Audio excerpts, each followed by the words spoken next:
All right, we're going to do the first round mock. We're going to do the top 10, we believe. Maybe top 16. We'll see how many we get through before we hit 257.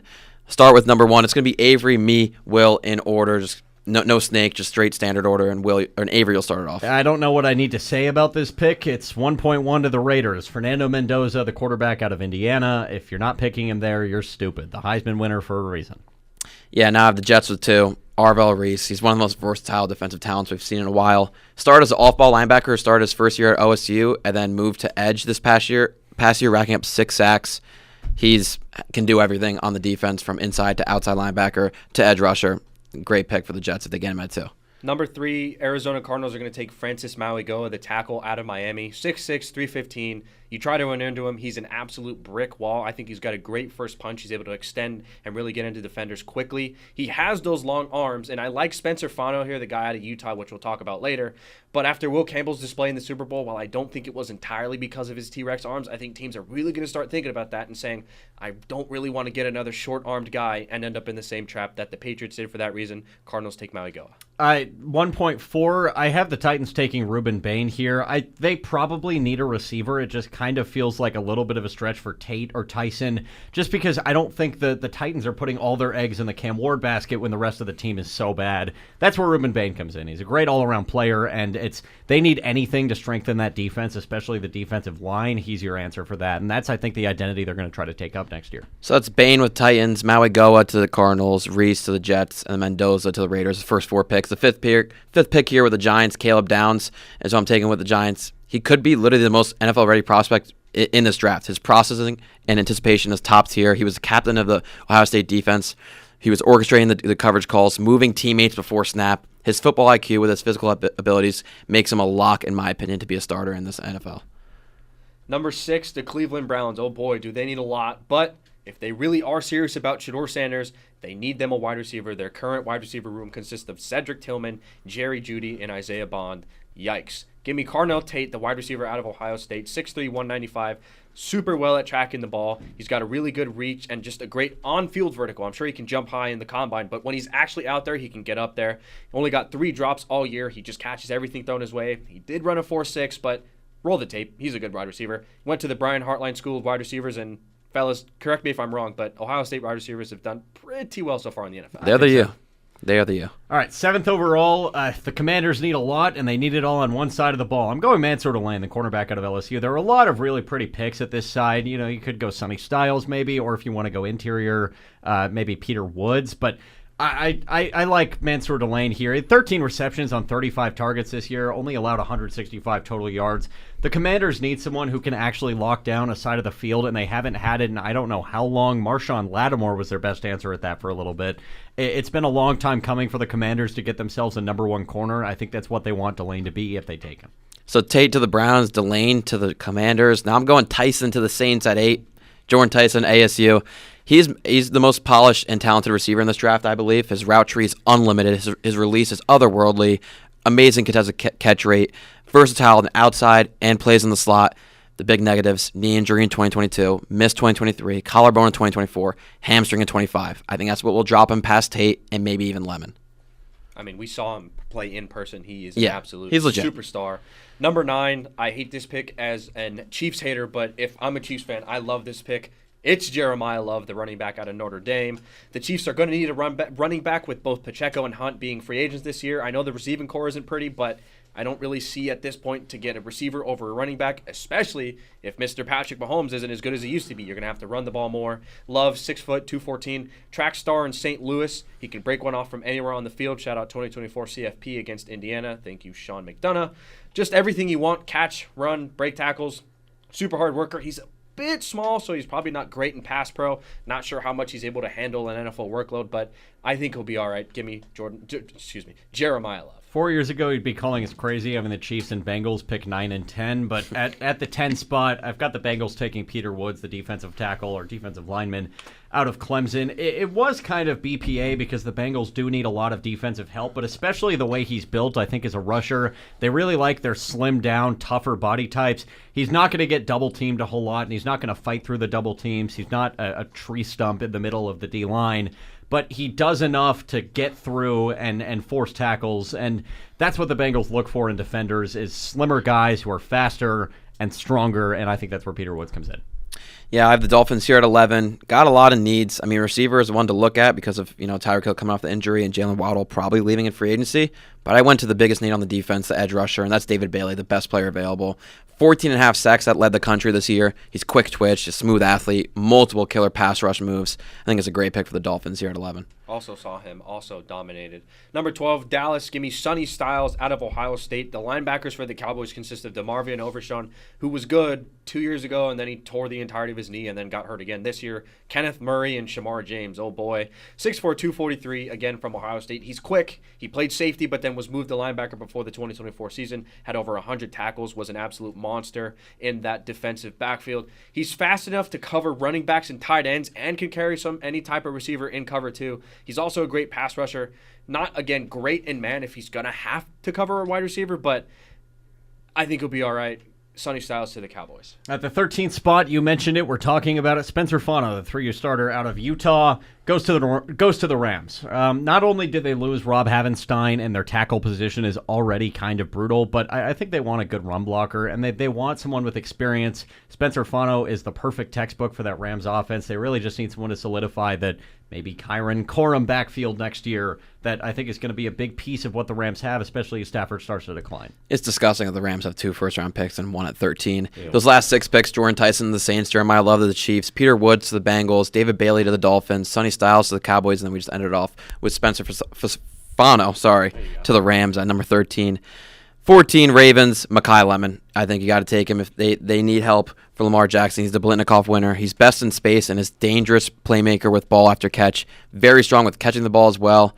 He mainly plays slot and Z receiver. I think him and Zay Flowers are going to complement each other so well. Yeah, number 15, the Tampa Bay Buccaneers. I'm going with Kenyon Sadiq. He's a tight end out of Oregon. Otten is an unrestricted free agent this year, and he's their only tight end option. The other 2 guys are just depth pieces. 6'3", 245. He runs in the 4.5s, which for a tight end, albeit not a blocking one, is pretty good. He can line up anywhere within tight end range in the formation. Obviously, he's kind of smaller if he's supposed to be a blocker, but he's not.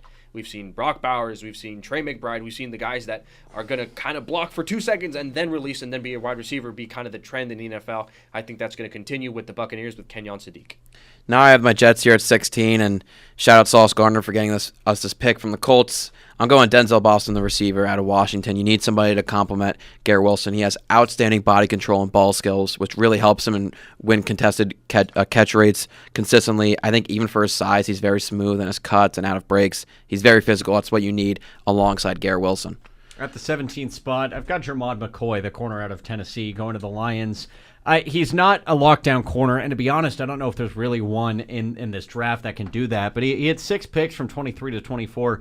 He's really patient, which is his big thing, and I think the Lions, it's not going to fill the void in their secondary, but he has a lot of comparisons to Darius Slay, and though he missed last year, if he gets over the injury concerns, he could go a lot higher than 17. I just think GMs are going to be worried about that, and that's why he falls to 17. I do think the Lions would be silly for passing him up, but they could just go BPA on defense. And before his Vikings pick at 18, you got Mekhi Lemon going to the Ravens at 14, Kenyon Sadiq, 15, Buccaneers, Denzel Boston to the Jets, and Jermod McCoy to the Lions. Caden Proctor goes here to the Vikings, the tackle from Alabama.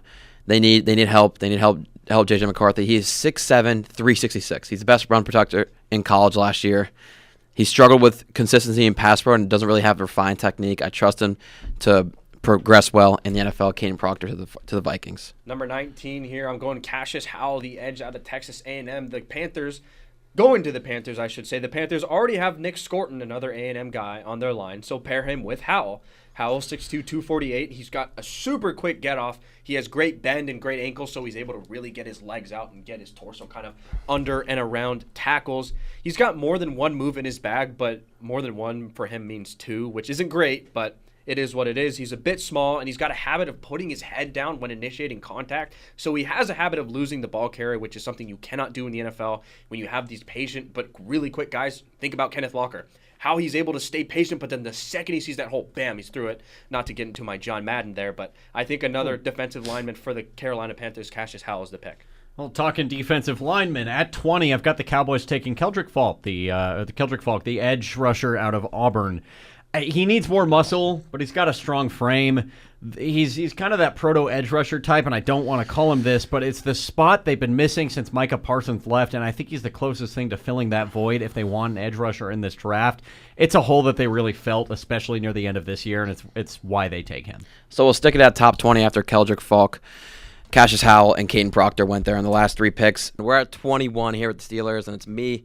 Steelers are taking Ty Simpson here. He only started 1 year, which I really don't like, but he showed elite poise and mental processing in that 1 year. He was very clutch as well. He had a 1.27 EPA per play in 2-minute drills, but he struggled really bad with deep ball. He was dead last among the 21 first-round QBs over the last 7 draft classes. So he's been the worst deep ball player in the last 21 first-round QBs of 7 draft classes. He's turning 23 with only 1 year of experience, but he has the talent and mental game to be good. We just haven't really seen enough. I think the Steelers hopefully will sit him out for a year if Rodgers comes back or they get another bridge guy, and maybe it can pan out. But I think that no matter what, they're going to take him at 21. I mean, if they don't have a quarterback by the end of the offseason, then yes, I agree. I think that's almost like a prisoner of their draft position is like you're not going to get a better quarterback later in the draft, but you're also not going to get like a worse quarterback. I don't know. It feels like you almost are like held to the position to where you have to go Ty Simpson, even though it's really going to suck. I just want to say while we're taking a minute to talk about Ty Simpson, I love that like this is the first year the Steelers don't have the Mike Tomlin issue of we're going to have a bad draft spot and we're going to be screwed next year. And their first pick they decide to use is on a mid-round quarterback Out of Alabama. And a no mid less. quarterback, too. And a mid quarterback. Yeah. Chargers now. All right, Chargers, I'm going with Vega Ioane, the guard out of Penn State. It's not their fault entirely that their line was terrible. Joe Alt and Rashawn Slater were both out for most of the year, if not pretty much all of it. But it was their biggest issue by far, if we remember the MVP vote going to Herbert because, well, his line was bad, so theoretically he was actually the most valuable player to his team. Ioane was 6'4", 330, gave up 0 sacks, 0 QB hits, and just 4 QB hurries in 2025. His base is incredibly strong and pretty much like anybody else in this draft class, as you'll come to find out, isn't great at run blocking compared to pass blocking, but I think he's going to be okay. He's another big boy. Put him on the line. As long as those guys are healthy, the Chargers should have one of the best lines in the league. Give me Vega Ioane out of Penn State to the Chargers. All right, 23rd to Philadelphia. I'm riding with T.J. Parker, the edge rusher out of Clemson. Partially a BPA pick, but also he had 21.5 sacks in 39 games. And bigger than that, he has a stronger presence and a much faster presence than the DNs that Philly currently offers, which they've kind of been cycling through as well. And they need to find some, solidarity there. So they're turning to T.J. Parker. Yeah, and 24 here with the Browns. They got this pick from Jacksonville with that trade last year of Travis Hunter. And here at 24, they're taking Caleb Lamu. Very good movement skills. He's really natural, has a natural feel as a pass protector, just not really strong enough, but I think he has a track to be a really quality NFL left tackle. We know Shador needs a lot of help, or whatever QB they're going with this season. Sounds like Shador needs a lot of help on the O-line. I think they're going to take that left tackle. And 25, the Bears. All right, the Bears at 25. I'm giving them Caleb Banks, a defensive lineman out of Florida. The Bears' best interior defensive lineman is Grady Jarrett, who, he's pretty good, but he's also old, and at this point, they just need more pressure. Banks, 6'6", 330. First off, he's just massive. Again, 6'6", 330. He can line up anywhere on the D-line, but I'm sure they're going to put him on the interior. He's got a really deadly punch if he can get in there first. If not, he gets stood up pretty easily. He's a big boy, but if you can get your arms underneath his, he's going to have a bit of a bad day. So if he can work on that first punch, get to the offensive lineman before they can get to him, I think he's going to be creating some havoc for the Bears defensive line. Give me Caleb Banks out of Florida to the Bears. All right, 26th overall. This rides on a lot of things, but I'm saying the Buffalo Bills take Casey Concepcion, the wide receiver out of Texas A&M. I'm thinking that the Bills are going to go out and sign a receiver like Mike Evans or trade for one like A.J. Brown or Waddle. I already mentioned that because slot receivers like Casey Concepcion make me wary because that's all the people the Bills employ are tiny slot receivers. He doesn't have size and he doesn't have speed, but if they get a big wide receiver in the offseason like Olave or A.J. Brown, they can it'd be a perfect contrast to that.